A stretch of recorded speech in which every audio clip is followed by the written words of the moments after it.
order. What about that one pecuniary bias?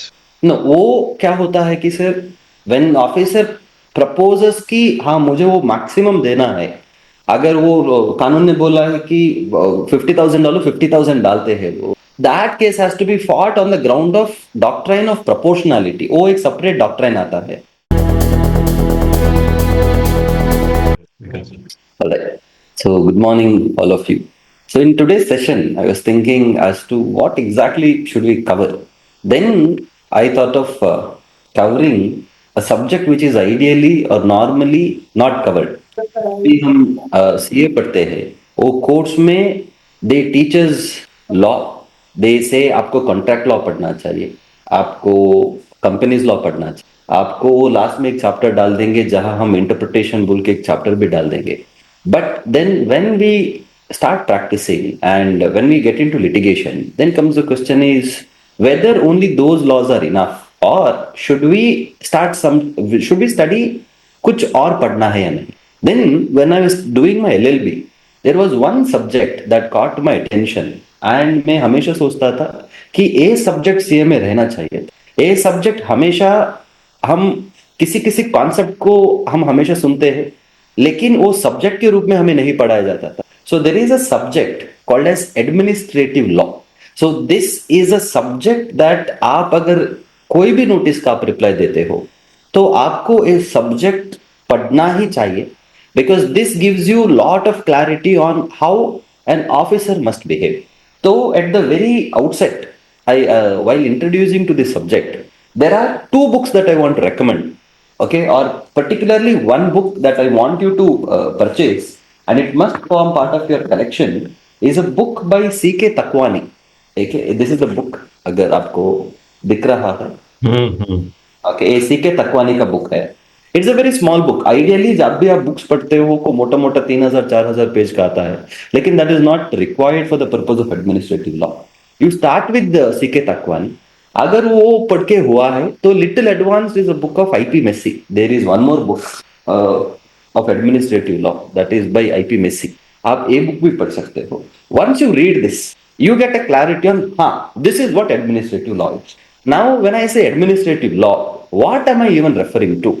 हमने सबने सुना होगा, हम सबने in one or the other litigation drafting we have included certain terms like ad alteram partem.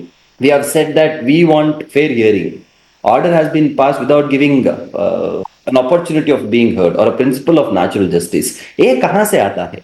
Does it necessarily come from the act itself? Now we know that there is section 75 subsection 4 in GST law that says that order shall, before order is being passed, you are supposed to give a fair hearing. अगर वो 75(4) ना होता, क्या इसका मतलब ये है कि officer could have passed an order without a fair hearing? Any opinions? जब हम 75(4) पढ़ते हैं, let me share my screen एक मिनट। जब भी हम 75 जाते हैं, इधर 75(4) में बोला गया है कि an opportunity of hearing shall be granted where a request is received in writing from the person chargeable with tax or penalty, or where any adverse decision is contemplated against such person. So, दो situation में opportunity of hearing is mandatory.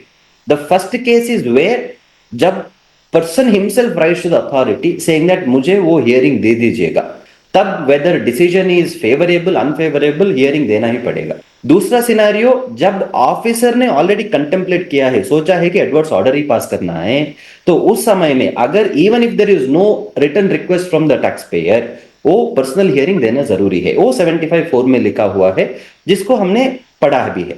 लेकिन मेरा question ये है कि अगर 75(4) ना होता तो क्या officer would have pass an order, show cause notice देता, फिर पर्सनल हियरिंग नहीं फिक्स करता, सिर्फ ऑर्डर पास कर देता? क्या ये हो सकता था? Everybody I want you to participate. Yes. No, it cannot happen. तो मतलब उसको शोकॉज नोटिस देना कंपलसरी है because of administrative law. Show cause, हाँ, शोकॉज 73 शोकॉज नहीं, अपॉर्चुनिटी ऑफ बीइंग हर्ड देना जरूरी है because of the administrative law. Yes, okay. Gaurav को आपका चार्टर दियो। यस, कौन कह रहा है? राजीव जी, लेकिन सुनाई नहीं दिया। राजीव जी, सर मैंने दूसरा कुछ और किया था, मैंने अच्छा, ख्याल नहीं था ठीक कि माइक्रोफोन ऑन है। ठीक ठीक ठीक। जितेंद्र जी, अगर 75 कंपल्सरी तो है सर। अगर 75(4) ना होता तो भी भी तो व्हेन वी से कंपलसरी है, क्वेश्चन इज कहां लिखा है कंपलसरी है? So that concept flows from administrative law. So now comes the question is, क्या एडमिनिस्ट्रेटिव लॉ क्या एक कानून है जो पार्लियामेंट ने पास किया है? Answer is no. It is not a written law which is approved and passed in parliament, but it is flowing from thousands of years. When I say thousands of years, I wanted to take to the little history, क्योंकि तभी वो subject समझने में मजा आता है. तो somewhere in around 12th century there was a king called as King John. King John was an autocratic leader. वो खुद का मनमानी करता था. अगर today he feels that tax rate should be 10%, it is 10%. Tomorrow if he feels that tax rate should be 60%, वो 60% हो जाता था. तब उसको फील होता है कि किसी ने गलत किया है, so there was no fair hearing, direct no trial, कुछ भी नहीं, डायरेक्ट उसको फांसी में चढ़ाता था. So there was no fair hearing, it was arbitrary. जिसको उसको दिमाग में क्या आता था वो करता था. But then people under him were frustrated, and normal people were also frustrated. Also the rich businessmen were also frustrated, क्योंकि उन लोगों को टैक्स बहुत जमा करना पड़ता था, and nobody were taking their consultation. So they started this rich businessman in England. They started revolting against King John. उन लोगों ने वो किंग को पकड़ा. They cornered that king and forced him to sign one document. वो document सबने हमारा बचपन का सिविल क्लास में पढ़ा होगा, सिविक्स क्लास में. That is called as Magna Carta. आपने सुना होगा मैग्ना कार्टा, जिसका मतलब है कि द ग्रेट चार्टर. वो मैग्ना कार्टा में क्या साइन किया था? किंग जॉन ने साइन किया कि everybody will deserve a fair trial. So fair trial दिया जाएगा, सो नोटिस दिया जाएगा, हियरिंग होगा, दोनों को हम सुनेंगे, फिर डिसाइड करेंगे. जो भी टैक्स का लॉ डिसाइड करेंगे उससे पहले एक फेयर कंसल्टेशन होगा. पब्लिक से पूछेंगे कि क्या ये टैक्स नॉर्मल है, एबनॉर्मल है. So they made him sign all these things, saying that no arbitrary change in the law. And they, most importantly, one term was coined, something called as rule of law. That is something that we hold very dear to our heart. Rule of law का मतलब ये है कि even king should bow down before the law. एक राजा जो है वो भी कानून से ऊपर नहीं है. कानून before law everybody is equal. So and a state must be governed with that of rule of law, not rule of king. So that is in 12th century, probably around 900 years back, we took that deviation कि हम king's rule से हम rule of law की तरफ जा रहे हैं. But then Magna Carta, though it is a very historic document, it did not survive for long. It was repealed in couple of months. The king himself said that no, this law does not hold good. बाहर आया बोला कि does not hold good. Then there was another pope. Back then pope were also very, very powerful. They were interfering in administration. Today when we see pope, they're all restricted to prayer, church, only those things. But back then pope were part of administration law. So even Pope Innocent III, he came and said कि आपने एक कानून को ड्यूरस में एक आपको courts आपने उसका सर पे गन पकड़ के आपने साइन किया है, वो कानून is not valid. So he annulled the entire law. But that Magna Carta was a starting of a concept of rule of law. लेकिन then we go to वो इंग्लैंड में हुआ. The same thing, the rule of law was borrowed in the Constitution of US, and Indian Constitution also majorly relies upon US Constitution. So that is where we see the concept of rule of law even in our Constitution, where it says that nobody is above the law. Article 14 guarantees it. It says that we are all equal before the law. That is where हम जब भी कोई भी notice को हम reply देते हैं, we say the particular thing is in violation of section 14 and section 19. जो वो 14 जब हम लिखते हैं, that is where we say that this particular कानून जो आया है, वो नोटिफिकेशन जो आया है, वो arbitrary है, वो this is as good as that of a king's law, जिसको कोई रीजनिंग नहीं है, मनमानी कर रहा है office. So this is where that article 14 that flows. Now this was about Magna Carta. I know that classes आज का उतना नहीं होगा क्योंकि वो जीएसटी प्रोविजन नहीं दिखा रहा हूँ, लेकिन नहीं अन्वेश, जैसे शुरू हुआ ना एडमिनिस्ट्रेटिव लॉ, क्योंकि मैंने उसको कई बार पढ़ने की कोशिश की. I was very happy that you choose this subject administrative law, because I know that this is very very important. This administrative law पढ़ना बहुत जरूरी है, क्योंकि इससे बहुत सारे कॉन्सेप्ट्स हैं जो हम लोग बोरो कर सकते हैं व्हाइल वी आर रिप्लाइंग. तो that is a very beautiful subject topic, and obviously इसमें काम आएगा, क्योंकि जब ये थोड़ा सा हो जाएगा, फिर जीएसटी के साथ जब कनेक्ट होने लगेगा तो ऑब्वियसली इम्पोर्टेंस समझ में आने लगेगा. Yes, in around 10 minutes मैं connect करना start कर दूंगा. हाँ हाँ, yes. I'm just laying a ground for the subject. Then during the 17th century, जब Napoleon Bonaparte, the great emperor then that was of France, they started a new concept called as Droit administrative. Let us not go into वो spelling क्या है वगैरह वगैरह. So Droit administrative क्या बोलता था कि let us do separation of powers. So initially they said that the lawmaking is going to be different, executives are going to be different, judicials are going to be different. Not only that, in Droit administrative they said we will have two types of court. One court is a general court or a common court for the people. Now if there is a fight between two parties, एक property issue है, they will go to common court. लेकिन Druitt administrative was a court between state and it's subject, government and it's citizens, जो हम अब quasi judicial जो बोलते हैं. That was a concept started in 17th century and there was a detailed guideline as to the provision that were applicable to common court were not applicable to that of administrative court. These administrative court were only created to administer the subjects between government and its people. जब जो हम tax matters अब देखते हैं, these are all the administrative court that we see. So our starting is from 12th century from Magna Carta, then from 17th century that created a separate concept called administrative court. Now these are all the concept as a country India started borrowing. Now when we look at section 75 of GST Act, now even if most provisions of section 75 was not there, still there are thousands of judicial precedents that protects the administrative law in India. One such thing would be, what we are looking at 75 for, which says that opportunity of hearing must be given. Even if this section was not there, still an officer is bound to give opportunity of hearing. So in today's session, we will make certain attempts to go beyond the section 75 and understand certain broad holistic concept of administrative law. So administrative law, the first thing as far as a fair hearing is concerned, the first thing that they say, what do you mean by principles of natural justice? क्योंकि हम हमेशा लिखते हैं कि principle of natural justice is not followed, principle of natural justice is not followed, and most of the times हमारा argument सिर्फ यहां तक होता है कि प्रिंसिपल ऑफ नेचुरल जस्टिस का मतलब ये है कि शोकॉस नोटिस देना चाहिए, हमें हियरिंग्स देना चाहिए. Ideally this is something that we say कि हाँ, अगर ये दोनों मिल गया then we go to something else. But principle of natural justice is a huge concept. So in today's session हम कुछ concept को discuss करेंगे. The first one is something called as bias. जो भी proceeding होगा वो proceeding must be against the bias. Now when I talk about bias means? हाँ, एक मिनट, I'll do that. बायस बोल रहे, बायस, BAIS, बायस. अच्छा, Bias. फेवरेबल नहीं है. Bias. ठीक है, BIAS. ठीक है. Bias. Partiality. Partiality. Yes. Partiality. ठीक. So this is where bias comes from.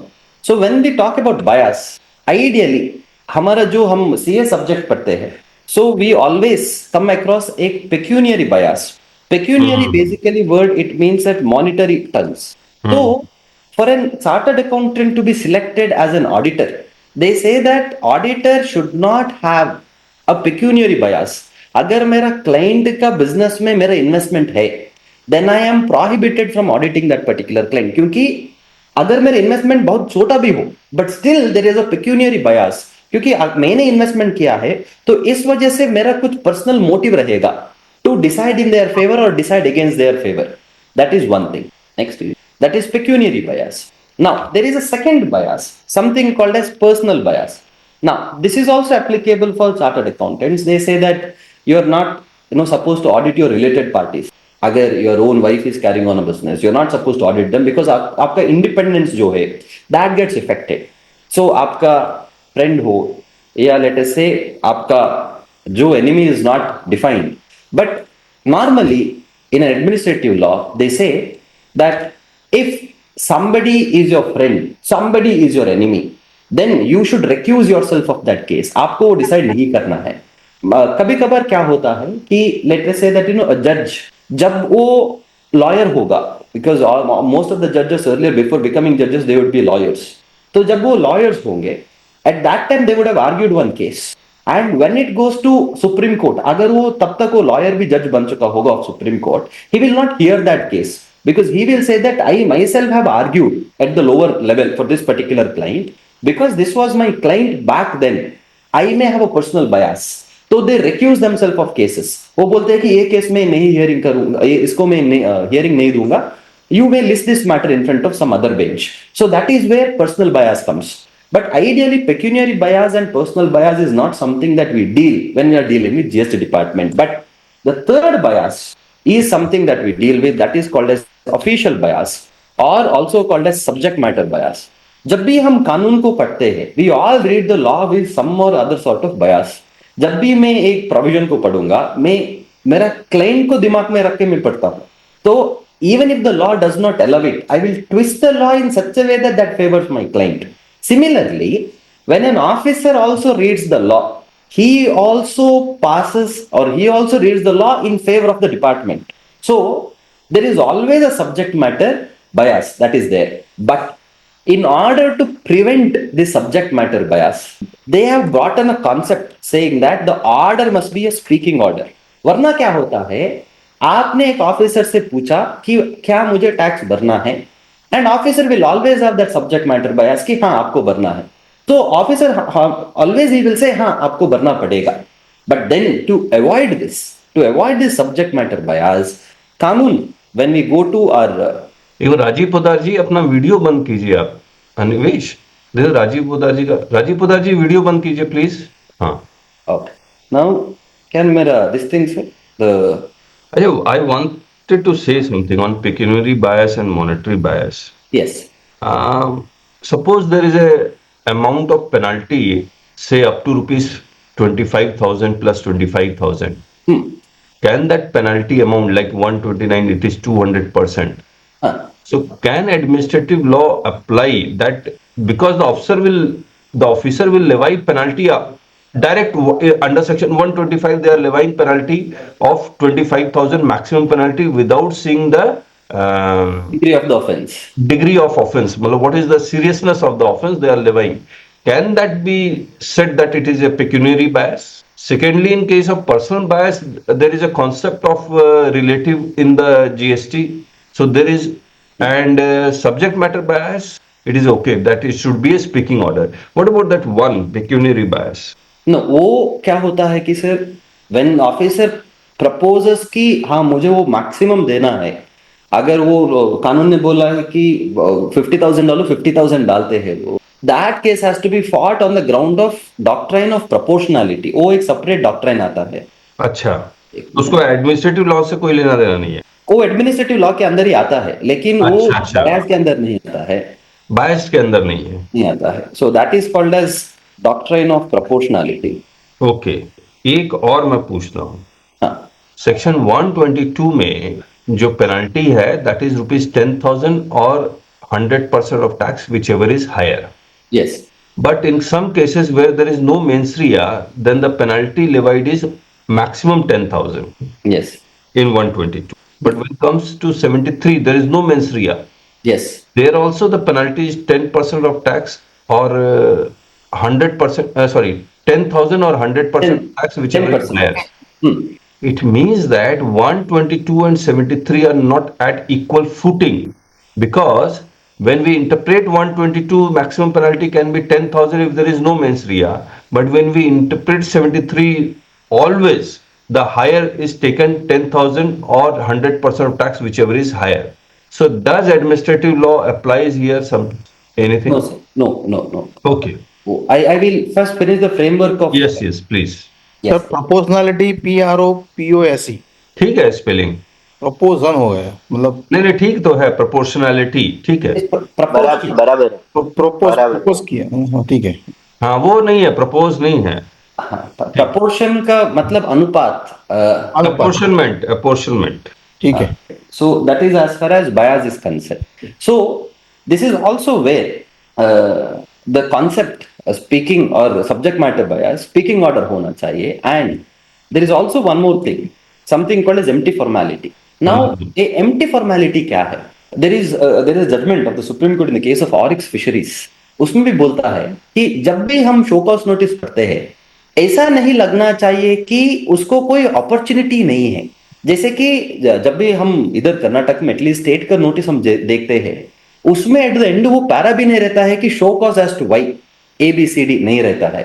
Title of the document will read it as show cause notice, लेकिन वो डायरेक्टली बोलता है कि आपने you have availed credit in contravention of section 16 subsection 2, you are hereby directed to make the payment within 7 days, full stop, and they send the notice. Now it does not become show cause notice only because of the heading. अगर आपने सिर्फ लिखा है notice issued under 731 read with rule 142(1), उसका मतलब वो show cause notice नहीं है। शो कॉज नोटिस वो नोटिस होता है जिसको देख के आपको ऐसा लगे कि हाँ मुझे एक अपॉर्चुनिटी मिलेगा क्या क्या जिसमें मैं खुद को डिफेंड कर सकता हूं। लेकिन when the notice itself is directly बोलता है कि you have availed credit in contravention of section 16, you have availed credit in contravention of 17, you have availed credit from fake suppliers, then आप शोकॉज नोटिस को direct इस ground में content कर सकते हो कि ऑलरेडी ऑफिसर ने उसका मन को बना लिया है। So no matter what I am going to say, it is going to be an empty formality. So then the original show cause notice must be quashed. A fresh show cause notice should be issued. उसको बोलते हैं हम a notice should not look like an empty formality. This is also a concept from administrative law. Example empty formality का क्या हो सकता है अनुवेश? क्योंकि जितने भी शोकॉज नोटिस हम लोग के पास आते हैं, they directly write that there is a contravention of clause C. नहीं सर, इसलिए they use the word, they say that it appears that there is a contravention. मुझे एक भी नोटिस दिखला दो ऐसा नहीं लिखा हुआ। It appears एक भी नोटिस दिखला दो। एक सर, I will show. क्योंकि हम लोग के पास तो है ही नहीं कि ये शब्द यूज कर रहा है, ये टेपियर 73 74 में है, लेकिन जब वो कंट्रावेंशन की बात करता है तो सीधे कहता है it is a contravention of 70 section clause C। बाकी मेंबर्स का क्या ओपिनियन है इसके बारे में? सर हमारे केस में हमने इसी के ऊपर रिट पिटीशन की थी। जितेंद्र जी पहले बोलिए। हाँ, हमारे केस में कि प्री डिटरमाइंड माइंडसेट से शोकॉज नोटिस इश्यू की है, उसमें क्लियर कट लिखा था कि आपने लेस मतलब शॉर्ट पेमेंट ऑफ टैक्स किया है तो आप पे कीजिए। हमारे सोलार वाले केस में था। एसएमटी 10 में तो नहीं लिखते हैं, ये एसएमटी 10 की बात नहीं है एक्चुअली। वो तो क्या था, शोकॉज नोटिस से पहले एक सिंपल लेटर दिया था, वो लेटर के ऊपर ही हमने तो रिट पिटीशन की थी और एक्सेप्ट भी हो गया है कि दिस इज फ्रॉम मतलब प्री डिटरमाइंड माइंडसेट से। क्योंकि उनको ऐसा नहीं कि उन्होंने अपीयर मतलब उनको लगता है, ऐसा कुछ नहीं। आपने कम टैक्स पे किया है, यू जस्ट पे द टैक्स। और दूसरा कि जो स्टेट की नोटिस आती है जो मतलब IIT डेटा हैदराबाद सॉफ्टवेयर से, वो भी सब सर इस तरह से ही है प्री डिटरमाइंड माइंडसेट से कि ये कम है आप भरो, मतलब ये सब गलत है। अगर आप सेंटर की नोटिस पढ़ते तो उसमें डिटेल में ऐसा लिखते हैं कि इट अपीयर्स, मतलब मोस्ट ऑफ द नोटिस में लिखते हैं ऐसा। जूम कर दो अनुवेश। अनुवेश तुमको अच्छा अफसर मिला हुआ है। It appears that you have failed to comply with the conditions specified, it is good. हमें तो ऐसा मिला ही नहीं है ऐसा कोई नोटिस। सीधे लिखते हैं भैया पेनल्टी दीजिए 125 का 50,000 रुपया। They don't write it appears that there is a contravention of penalty provision under section 125. No, sir. They say from that. Now, this from the above, it appears that supplies made by you under the said exemption notification continue to attract full rate of tax. ठीक है, आपसे है ना ये notices को हम लोग और ध्यान से पढ़ने की कोशिश करेंगे। सर हमारा एक केस था, उसमें showcase notice and order were of same equal length page. हाँ, 100 पेज शोकस नोटिस है तो 100 पेज ही ऑर्डर है। और ऑडिट होने के बाद ऑडिट कॉपी पेश कर देते हैं शोकॉज नोटिस में। Yes. और कहते हैं कि शोकॉज नोटिस में लिखते हैं refer SMT 10, refer audit Paris, it appears. तो इतना अच्छा लग रहा है, मेरे पढ़ के ही बहुत अच्छा लग रहा है कि हाँ उसको भी डाउट है। इसको पढ़ के वाकई में लग रहा है he wants to give opportunity of being heard, it is not mere formality. Okay, thank you Anuvesh, good. I will go to another concept, that is अच्छा, एक सवाल और है, फोन पे हियरिंग हो सकती है? एडमिनिस्ट्रेटिव लॉ क्या कहता है? hearing can be the mode of hearing, the audio calls or audio not video. there is no such thing, sir. But phone पे हाँ. Because one of the court cases, I don't remember the case, they quash बोलता phone पे personal hearing नहीं sir. Correct. Administrative law, what administrative law says about some? It says something. No, administrative law, it says that it must be a fair hearing. Fair hearing. Okay. Mode of hearing के बारे में नहीं बोलता. Okay. So, Sir, one more doubt in this administrative law, whether it prevents anybody who issues the show cause notice to pass adjudication order or himself, or he has to delegate it to somebody else. understood. So that is also there. That is also a concept that flows from here only. Okay. That says that spelling बहुत Italian thing, Italian Latin sorry. Nemo judex in causa sua. Basically, it means that no one should Cream. either. If you are writing something, we are not able to see. Oh, 1 second. अब दिखाई दे रहा है sir. Hmm. The word. हाँ अब ठीक है. Okay. No one should be the judge in their own case or own cause. Now, this is also a settled principle. जो कहता है कि अगर आप ही ने ऑडिट किया, आप ही ने ऑडिट ऑब्जर्वेशन दिया है, आप ही ने शो कॉज नोटिस इश्यू किया है और आप ही जाकर वो ऑर्डर पास कर रहे हो, then it means that you are sitting as a judge in your own cause. That is not allowed. State का जो भी ऑडिट्स होते हैं, that they violate this particular ground. कि same officer ADT once finished the beginning to end, only this guy does it. लेकिन जब भी हम DGGI को देखते हैं, they are different. Investigation DGGI करता है, show cause notice DGGI issue करता है, लेकिन एजुडिकेशन DGGI नहीं करता है. That will be done by the adjudicating authority itself. तो there is a separation of powers. But the question is, can the same person, मान के चलेगा आपका jurisdiction officer जो है, उसने आपको ASMT 10 दिया है.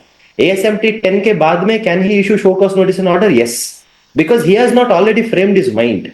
But लेकिन in audit, when he is giving you ADT 2 and when he decides not to drop certain grounds and convert into a show cause notice, that means he has already made up his mind at that time itself. So audit में ADT 2 देने के बाद में SCN बाद में order is a violation of this. But in ASMT 10 there is no such mind that has been made up. ASMT 10 देता है, 11 आपने जो रिप्लाई किया है not satisfied, straight away he'll proceed with 73 and pass an order. That is permissible. So 67 SCN order not permissible. So by the same officer. So in such cases, we should object. This should be an additional ground. yes. अच्छा, one thing more. In 73, 74, they are writing the proper officer. What we interpreted the proper officer, that the person who has issued the show cause notice, the same person will pass the order until unless there is a transfer of that chair. So what administrative law says about that? So the question was as far as the proper officer. Now this is now a जो है sir, the word, because this is pertaining to the interpretation of the word the proper officer. That flows from 73, that flows from 74. That has got nothing to do with an administrative law. Okay. This has to do with the word. जब हम पढ़ते हैं कि how are we going to read the term the, ये जो भी हमारा understanding था, this was earlier based on previous judgment of Canon India. जो Canon India के केस में था, where the court said that the word the is a definitive article. जो इंग्लिश में दो टाइप्स के आर्टिकल्स आते हैं, ए एंड द. जब भी कानून ए बोलता है, इसका मतलब होता है कि A is equal to any, and the का मतलब होता है कि वही officer, specific officer. So in that judgment earlier, they said that the has to be read in certain way. But then the canon judgment was reversed recently in a review petition that was filed, saying that it was per incurium. There is something called as per incurium. That means if a judgment is passed without taking into consideration of the law, अगर मान के चलिएगा कि there is a law already talking about whether an officer can do that or they cannot. And if the court has proceeded to pass the judgment ignoring that law exists, because court को भी हमेशा नहीं पता होता है, it is for the lawyers to introduce that concept before the court. Sometimes it happens that lawyers forget to bring those particular grounds, and court वो provision को बिना देके एक order pass किया कि हाँ वो दा का मतलब वही officer होना चाहिए, कोई दूसरा officer नहीं. But custom law was broad enough, so there was per incurium, there were certain provisions of the law that was not covered, that was not considered. That is where they read that, no, the proper officer का मतलब वो नहीं होता है. So now the question would be, the proper officer का मतलब, now even when we look from a GST's perspective, show cause notice भी proper officer को ही देना पड़ेगा, order भी proper officer को ही pass करना पड़ेगा, लेकिन it need not be the same person itself, but it is again litigative. I would not want to comment anything further. कोई बात नहीं, let us go to administrative. Yes. Now, one more case of जो है एक speaking order वाला. Now, this is particularly recognized under section 75. Now, if I go to section 75, that there must be a speaking order. Here, in 75(6), they clearly say the proper officer in his order shall set out the relevant facts and the basis of his decision. This is to avoid the bias. कि जब भी वो उसका facts को लिखता जाएगा और उसको बेसिस को लिखता जाएगा, तब उसको क्लियर होते जाएगा कि हाँ, क्या वो सब्जेक्ट मैटर बायस में आ रहा है या सब्जेक्ट मैटर बाहर से वो बाहर है. Even if this particular 75(6) was not in existence, could an officer simply pass an order stating that I have heard the appellants? क्योंकि जब भी आप पीएच को जाते हो, नॉर्मली आपने अगर नोटिस किया होगा, then the officers will sit, they just sit back, relax, they will hear everything that you say, and then they will simply write the authorized person reiterated whatever was there in the submission. आपका signature लेते हैं. This is not how they are supposed to do it, and as a practice हमको उसको object करना पड़ेगा. We have to say no. अगर आप मुझे वही बोलना था तो मैं क्यों आता इधर? I am here to set out certain specific grounds जो मैं आप I want you to consider, and आपको अगर फेवरेबल डिसीजन चाहिए, and then you feel that there is something that is very very crucial. आपके रिटर्न सबमिशन में there could be 20 grounds, but you are very confident that 2 grounds are absolutely in your favour. Then जब भी आप PH को जाते हो, ensure that वो PH submission में जो होता है वो 2 ग्राउंड लिखा हुआ होगा. क्योंकि whenever officer passes the order, they will smartly ignore those 2 grounds, and they will discuss all the other grounds and say that it is decided against the appellant. तो वो प्रैक्टिस कीजिएगा. even when the officer says that नहीं, author representative has reiterated whatever is written in the given in the written submission and sought time for another 1 week to furnish additional documents, ऐसा PH आप मत कीजिएगा. Take one small note with you, क्योंकि जब भी हम pH को जाते हैं तो हमें कंफ्यूजन होता है कि क्या बोलना है क्या बोलना नहीं है. So write down point 1, this is the case that you want to rely on, or point 2, this is the section that you want to rely on, or notification, whatever it is. Ensure that उसमें जो 2-3 line लिखा हुआ है, that comes in that note of PH. Yes, correct. If the officer says नहीं, इसको ही आपको sign करना पड़ेगा, then don't sign that PH, because unless you sign that particular document, personal hearing is not complete. Officer cannot pass an order. 75(4) का violation होता है. So that PH is not for the officer, PH is for you. So आपको don't feel that you are आपको हमें डरना है या हमें कुछ ऐसा फील करना है कि I don't want to annoy the officer or anger the officer. वो एडवर्स ऑर्डर उसका दिमाग में है पास करने का, तो वो पास ही करेगा. At the maximum, record these 2 grounds in his PH. Yes, any observation KK sir on this? Now, this is a very good point कि जो पीएच में वो लिखने वाला है वो पैराग्राफ आप खुद ही लिख के चले जाइए. बोला सर ये लिखेंगे तभी हम साइन करेंगे, नहीं तो नहीं. क्योंकि हम लोग, और ये बहुत अच्छी बात कही अन्वेष ने कि आप एक प्रेजेंटेशन, मान लीजिए आपका ग्राउंड्स आपका 25 पन्ने का है, तो उसको शॉर्ट का प्रेजेंटेशन बना के जरूर से ले जाइए. नहीं तो आप वहां पर, क्योंकि वो टाइम बहुत ज्यादा देगा नहीं, 5 मिनट 10 मिनट, ऑफिसर अच्छा हुआ उसका भी मूड हुआ तो टाइम दे देगा, वरना देगा नहीं वो. तो ऑब्वियसली करेक्ट है, ठीक है. Any other observation please? Sir, there is in prayer we can add one more ground that on all the grounds it should be commented. Is reply. अच्छा, हमने कभी लिखा नहीं है. क्या आपने जब लिखा तो हाँ, लिखा है हुआ? सर. नहीं, क्या हुआ, कुछ हुआ क्या? नहीं नहीं, this is अच्छा, क्या suggested है? by many people, like even Arpit Aldia and all, they suggest on all the grounds his comment should come. अच्छा, वो लैंग्वेज भेजेगा क्या? मतलब लिखना है कि मतलब हाँ, मैं भेजता हूँ sir. In every ground you should comment. तो वो क्या प्रेयर में लिखते हैं, किस में लिखते हैं वो? प्रेयर में लिखते हैं, नहीं तो लास्ट बिफोर जस्ट प्रेयर भी लिख सकते हैं. तो मतलब जो उनका ड्यूटी या उनकी रेस्पॉन्सिबिलिटी हमको याद करवाएंगे, है ना? हाँ, there is one case law also for that sir. हाँ, जो चीज उनको करना चाहिए वो हमको याद करवाना होगा उनको. करेक्ट. सर याद कीजिए, आपको सब पे बोलना है. हाँ. ठीक बात है, ठीक बात. So that is. Now next one we will go as to about delegation.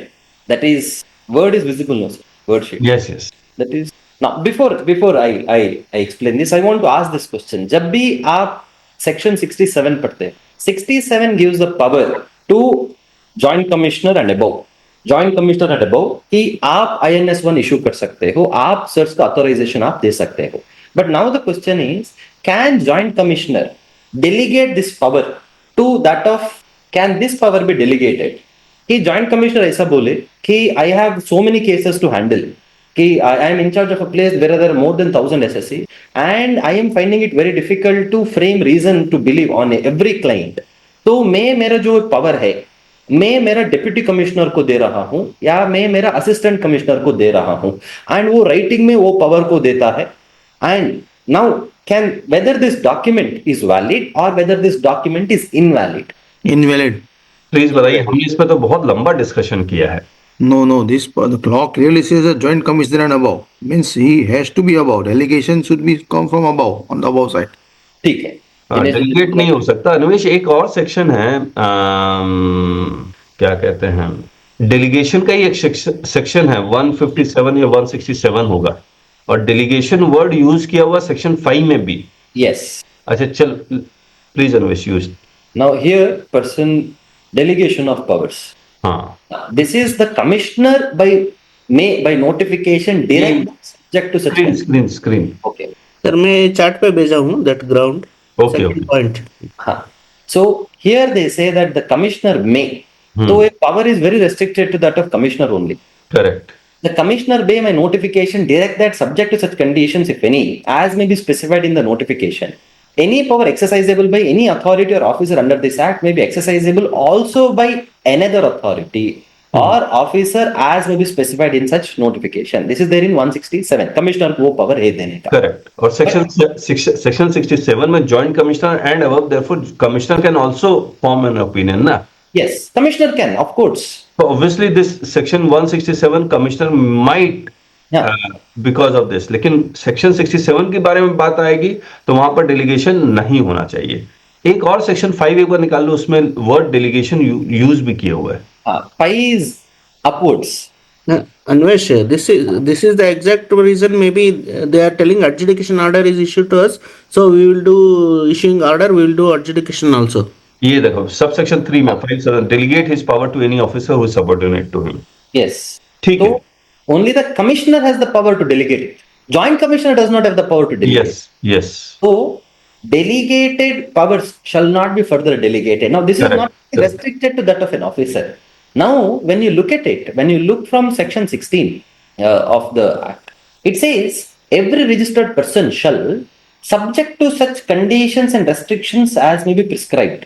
तो वो कंडीशन या रेस्ट्रिक्शन डालने का जो पावर है उसको एक्ट ने डेलीगेट किया है. लेकिन डेलीगेट किसको किया है? They say that as may be prescribed. So the power is delegated to the rules alone. Correct. It is not delegated to the notification making authority. Yes, correct. लेकिन जब भी हम कुछ नोटिफिकेशन पढ़ते हैं, that comes saying that the rate, for example, आप real estate में लीजिएगा. In real estate, they say that the rate is going to be 1 or 5% without ITC. Now the question is, can you say that without ITC in notification? तो then would it become mandatory? तो मुझे अगर option ही नहीं है, मान के चलिएगा कि मैं एक नया RRAP बना रहा हूँ, रेसिडेंशियल रियल एस्टेट प्रोजेक्ट बना रहा हूँ, एंड दे से दैट मुझे नोटिफिकेशन फॉलो करना पड़ेगा, और नोटिफिकेशन में मेरा मैंडेटरी रेट क्या होगा? 1 or 5%. And one of the condition, what is a condition? Condition says no ITC. So can the condition saying that there is no ITC, can it flow from notification? Yeah, because it comes in notification, can I ignore it and say that 1 and 5% is not mandatory, it is still optional? अच्छा अन्वेष, मैं ना जो कहना चाहता हूँ, बहुत अच्छा point है. मैं एक बार सारे मेंबर्स को हिंदी में भी ट्रांसलेट करके बता देता हूँ. तो अन्वेष बहुत ही सॉलिड पॉइंट उठा रहा है. ये कह रहा है कि कंडीशन एंड रिस्ट्रिक्शन, आईटीसी नहीं लेने का पावर जो डेलीगेट किया गया वो रूल्स में डेलीगेट किया गया. लेकिन अगर रेट नोटिफिकेशन रियल एस्टेट का आया, उसमें लिखा हुआ है कि आईटीसी विल नॉट, 1% का rate, ITC is not available. वो तो नोटिफिकेशन में, रूल में तो है ही नहीं. तो इज इट पॉसिबल कि आप नोटिफिकेशन से आईटीसी रेस्ट्रिक्ट कर सकते हैं, जबकि रेस्ट्रिक्शन तो रूल्स में लिखे हुए हैं? प्लीज मेंबर्स का ओपिनियन चाहिए. समझ में आ गया क्वेश्चन क्या है? ITC can be restricted only by rules not by notification, लेकिन नोटिफिकेशन से आईटीसी रेस्ट्रिक्ट किया गया है. Is it possible? By reading this section 16, they have made it very clear that this condition restrictions can be prescribed. And prescribed can be by way of notification. Prescribe only by rules. Prescribe मतलब prescribe by rule, section 2 का हाँ, prescribed by rules, right? हाँ. हाँ. तो notification से prescription नहीं होता है. Yes. But notification is superior than this thing, no, sir? No, means prescribed by rules made under this act or something. नहीं, आप ये समझिए एक्ट, रूल, फिर नोटिफिकेशन, क्योंकि रूल से भी तो नोटिफिकेशन आते हैं. करेक्ट अन्वेश? पर notification जो 1% 5% आया, तो it was on the recommendation of the council. Correct. But it was only a notification, direct notification, without inserting in the rule. Yes. तो कहीं कुछ और लिखा होगा रिस्ट्रिक्शन के बारे में, नोटिफिकेशन के बारे में. Let us see section 9. No, this is from 11. आप जब भी वो एनी कंसेशनल रेट आप जब भी आप देखते हो, तब हमेशा वो पावर जो डिराइव होता है, हमेशा वो पावर सेक्शन 11 से डिराइव होता हाँ, है. ठीक है. क्योंकि it is a conditional exemption that is given. It is not an absolute exemption, it is a conditional exemption. And condition क्या डालते हैं? There is no ITC. तो जब मैं वो कंडीशन को वायलेट करता हूं तो मुझे वो एग्जेम्पशन नहीं मिलता. I switch back to the regular rate. Okay. तो इन अगेन सिंपल वर्ड, जब भी कानून बोलता है कि इंस्टेड ऑफ पेइंग 18% पे 1% और 1.5%, whatever it is, instead of paying 18% pay 1.5%. the 16.5% is an exemption that is given to you. वो जो एग्जेम्पशन है वो एक कंडीशनल एग्जेम्पशन है. कंडीशन क्या है? अगर आपको 16.5 का एग्जेम्पशन चाहिए तो आपको आईटीसी नहीं लेना पड़ेगा, आपको आईटीसी नहीं मिलेगा. But still it is conditional, unconditional नहीं है. करेक्ट. कंडीशन का मतलब क्या है? सिर्फ मैं अगर वो कंडीशन फॉलो करूं तो मुझे वो एग्जेम्पशन मिलेगा. तो if I still want to avail ITC, then वो कंडीशन में नहीं फॉलो करता हूं, मैं वो नोटिफिकेशन से बाहर आता हूं, रेगुलर रेट मुझे लगता है. So that again these are the things to be tried and tested in the court, but these are all the legal propositions. वो सब आर्ग्यूमेंट में हम ले सकते हैं अगर हम चाहिए तो. करेक्ट. इसका एक बार कौन सा पढ़ा है? Section 11 subsection where the government is satisfied that, please bring the cursor to that where we are reading, where the government, ऊपर subsection 1, where the government is satisfied that it is necessary in the public interest so to do, it may on the recommendations of the council by notifications exempt generally either absolutely. यहाँ पर ये absolutely का मतलब 100% exemption है या फिर partial exemption भी हो सकता है? No, absolutely is 100% and absolute का मतलब without any conditions attached to it. Without any condition or subject to such condition as may be specified therein. तो ये पार्शियल एग्जाम्पशन के बारे में कह रहा है, गुड्स और service both by from the अच्छा of any specified description from the whole or any part of the tax. Okay, यहां पर आप पार्शियल एग्जाम्पशन के बारे में कह रहा है. Yes. Part of the tax liable thereon with effect from such date as may be specified in such notification. So section 16 में जब देखा तो कंडीशन एंड रिस्ट्रिक्शन प्रिस्क्राइब होना चाहिए ऐसा लिखा था. हाँ. यहाँ पे नोटिफिकेशन आ गया. हाँ, तो इसीलिए जब आप रेट नोटिफिकेशन देखेंगे, मुझे याद आ गया कि रेट नोटिफिकेशन में हर जगह वो लोग सेक्शन 11 लिख रहे हैं.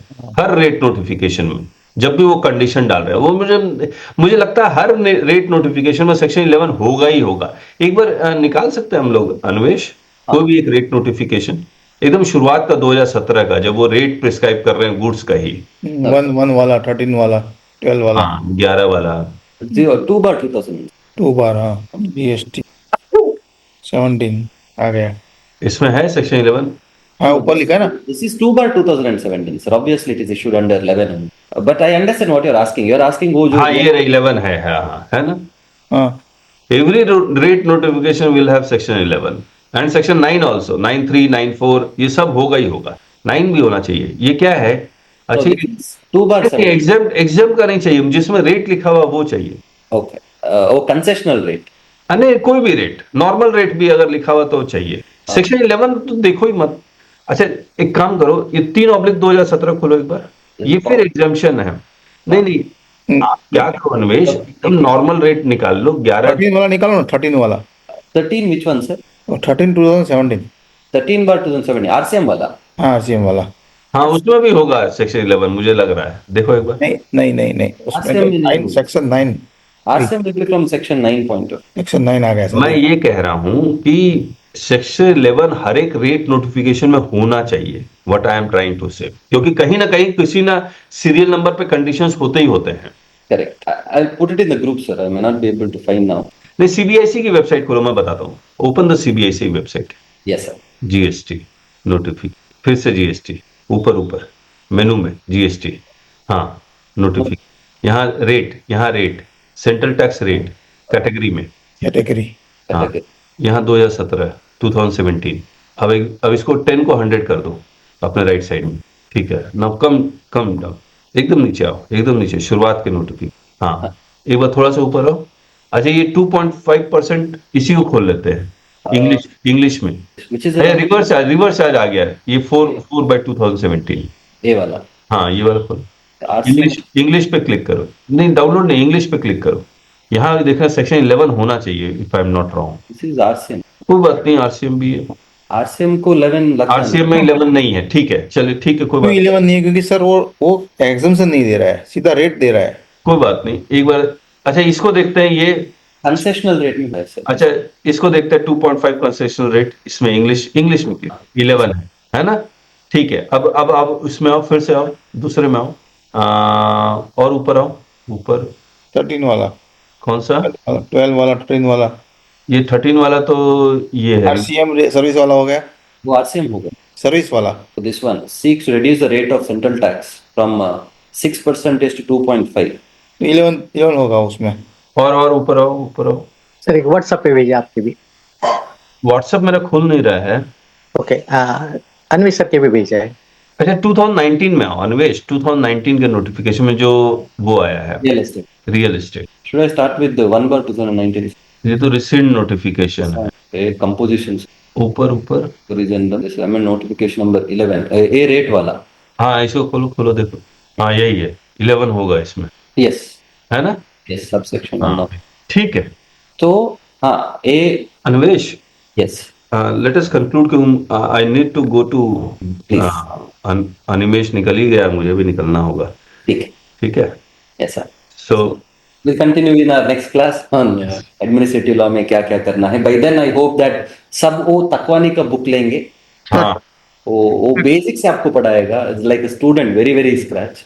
हाँ तो भेज देना उसका वो नाम, फिर से विल रहे। तो Anvesh again the beautiful, very knowledgeable, और again thank you to you कि you introduced this administrative law which I wanted. Every time I used to pick this administrative law, read 1 or 2 paragraph, then I thought that I am not able to catch it, so I put it. Now I am very much interested in reading the administrative law, क्योंकि आपने वो जो base रखा है वो वाकई में बहुत अच्छा रखा है। सर बाकी एक छोटा क्वेश्चन है। हाँ एक इंडस्ट्री है, उसका एक रजिस्टर्ड ब्रांड है, वो ब्रांड उसका फैमिली मेंबर यूज कर रहा है दूसरी इंडस्ट्री में, तो जीएसटी में उसने कुछ इनवॉइस रेज नहीं किया है, ऑडिट आया तो ऑडिट वाले बोलते हैं कि आपने दूसरा इंडस्ट्री का ब्रांड यूज कर रहे हो। दिनेश जी, मैं ऐसा करूं, मैं चलता हूं, आप लोग डिस्कस कीजिए, ठीक है। हाँ तो क्या कर सकते हैं इसमें अन्वेष जी? That is more or less of a right to use. Right to use. Right to use without transferring this one. It's not a permanent transfer. It's a temporary transfer. Schedule 2 में वो सप्लाई ऑफ सर्विसेज में आ जाएगा. Related party section 15 explanation में वो covered अगर होंगे